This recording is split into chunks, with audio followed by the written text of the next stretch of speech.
আমাদের পরম গুরুদেব প্রভুপাদের কাছে যখন একজন প্রশ্ন করেছিলেন, তাঁরই আশ্রিত জন, যে প্রভুপাদ, এই যে ধরুন গান্ধর্বিকা গিরিধারী মন্দিরেও পারস যাচ্ছে, আর আপনার গুরুদেবের মন্দিরেও একটা পারস যাচ্ছে,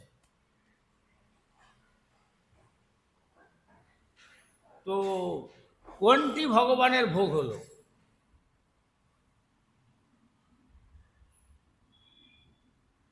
তখন প্রভুপাদ বলেছিলেন যে গান্ধর্বিকা গিরিধারী মন্দিরে যে পারসটি যাচ্ছে, সে পারসটা গান্ধর্বিকা গিরিধারীর ভোগ হতেও পারে, না হতেও পারে। কেন না, যদি ওখানে যিনি রন্ধন করেছেন, রন্ধন করতে গিয়ে ক্ষীর দর্শন করে তার মনের মধ্যে সামান্য একটু বাসনা জাগে ক্ষীর আস্বাদনে, চর্বচস্য লেহ্যপেয় দ্রব্য দর্শন করে যদি মনের মধ্যে বাসনা জেগে যায়, সেটা আর শ্রী ভগবান গ্রহণ করেন।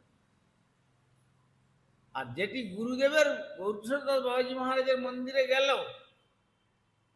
যে পারসটি, তিনি সমর্পিত আত্মা,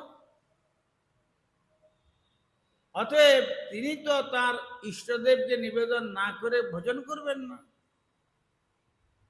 অতএব সেইটি যথার্থ ভোগ। প্রভুপাদ এই উত্তর দিয়েছে।